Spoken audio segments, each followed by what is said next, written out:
Subscribe now and press the bell icon. Never miss an update. Hello friends, welcome to the channel DevDBQA. In today's video, we are going to see the concept of listeners in TestNG. So if you are new to this channel, then please subscribe and press the bell icon to get regular updates. On this channel, you can get videos related to manual testing, automation testing and programming languages as well. So let's start with our today's video.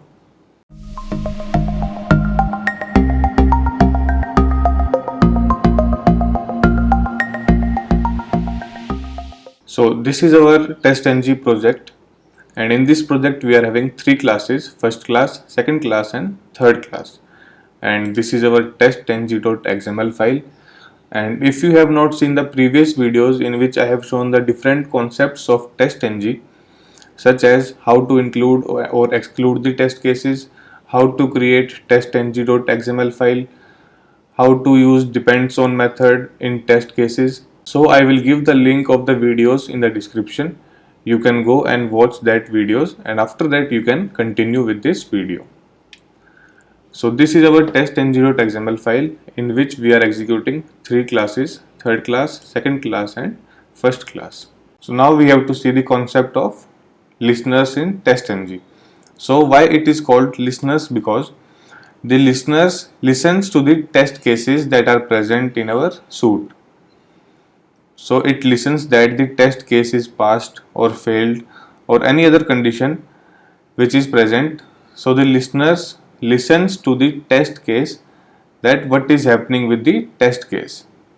So to use the listeners, first of all we have to create a new class in our package.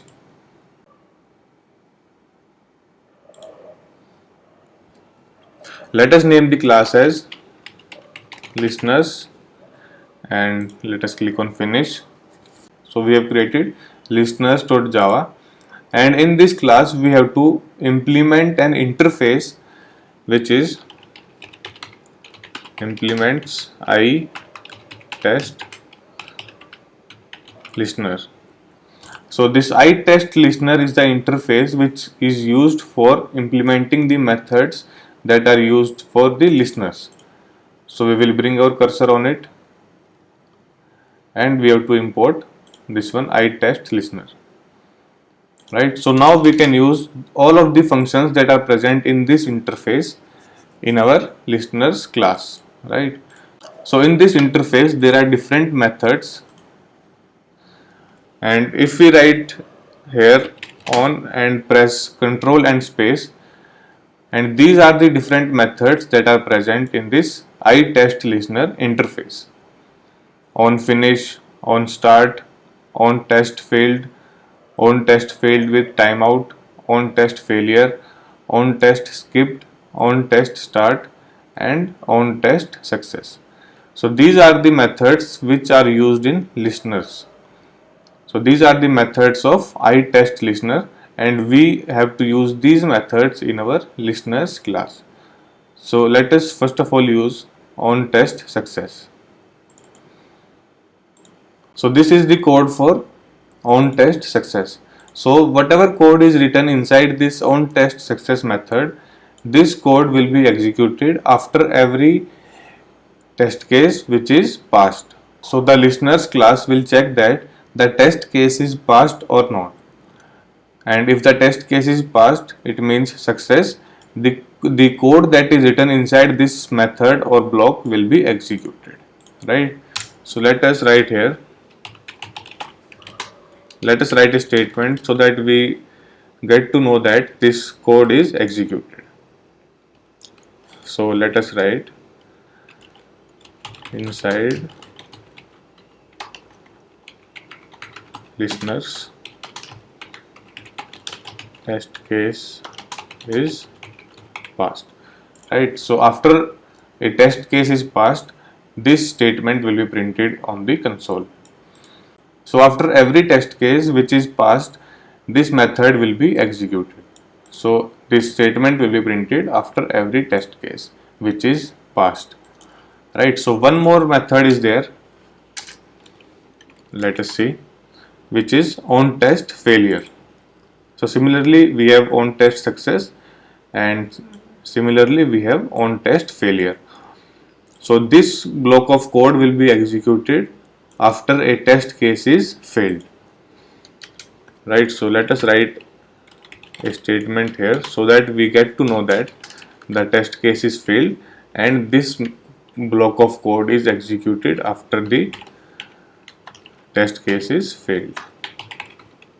Inside listeners test case is failed, right? So these are the two methods, on test success and on test failure. This code will be executed after the test case is passed, and this block of code will be executed after the test case is failed. So in framework, in on test failure method, we write the code for taking the screenshot of the web page, right? So whenever a test case is failed, the screenshot will be taken and it will be stored so that we get to know that on what condition the test case was failed.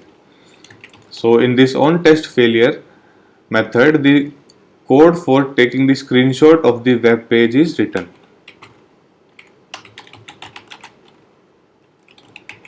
Screenshot code, right?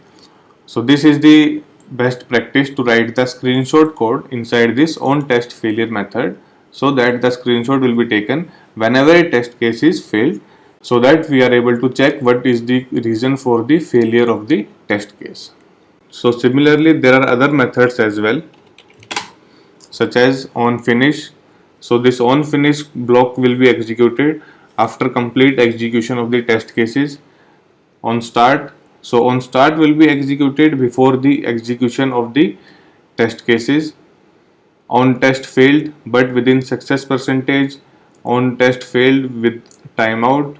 On test skipped, so if a test case is skipped, then this block of code will be executed on test skipped.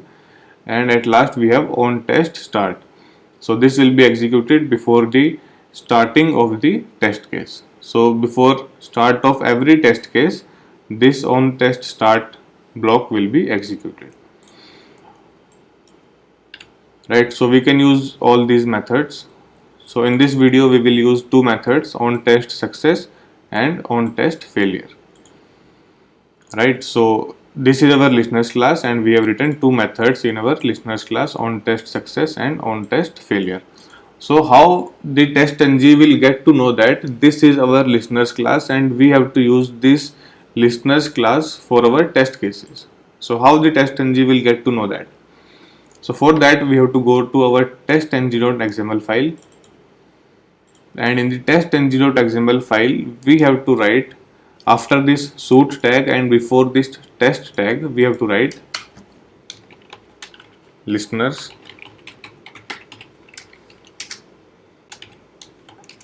and inside this listeners we have to write listener,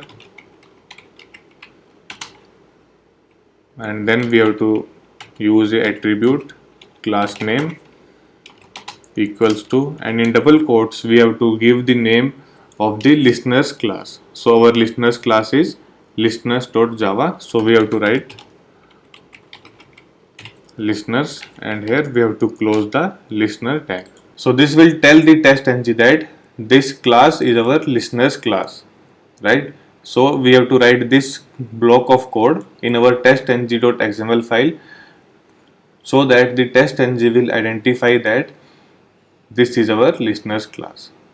If we do not write this code in our testng, then the testng will not be able to identify that this is our listeners class and it will not execute this listener class, right? So let us save it and let us execute the testng.xml file.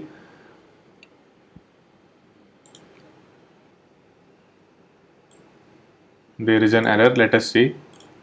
So the error states that this listeners was not found in project's class path, right?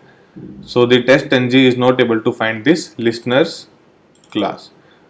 So to overcome this error, what we have to do, before this listeners we have to give the package name. So our package name is demo So first it will come to this demo package, and after this demo it will go to this listeners class, right? So now let us save it and execute it, and let us see what will be the output. Right, so this is the output, and after every test case it has written inside listeners test case is passed, inside listeners, inside listeners. So this is the statement which is printed after every test case, right? So our code is working fine, and the code that is written inside this on test success is executed after every test case is passed.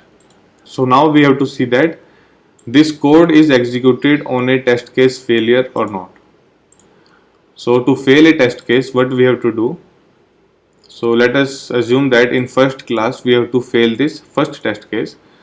So to fail a test case, we have to write assert dot assert true, and in the condition we will give false. So it will check that this value is true or not, but we have given false, so it will fail this test case, right? So now let us execute our test.ng.xml file. So after this first test case, the code of this on test failure should be executed, and this line should be printed on the console, right? So let us run our test.ng.xml file. So this is the output, right? So it has printed test case passed, and here after this test case verifying element on web page, it has printed inside listeners test case is failed, right? So our code is working fine. So we have seen both the cases in which the test case is passed and the other cases in which the test case is failed. So this is the method by which we can implement the listeners in our test-ng project. So in many interviews it is asked that what is the difference between after test or after method and on test failure, right? So in on test failure, this code will only be executed after a test case is failed, and on the other hand, the code which is written inside after test or after method will be executed after every test, whether it is failed or passed, right? So this is the main difference between after test and on test failure or on test success. So whatever code we have written in this on test success or on test failure, the code will only be executed when the test case is passed, and for on test failure, this code will only be executed when the test case is failed. So this is the concept of listeners in test-ng. So that's all for today's video. If you like my video, then please hit the like button. Please subscribe and press the bell icon to get regular updates. And if you have any suggestions, then please comment in the comment section. Thank you.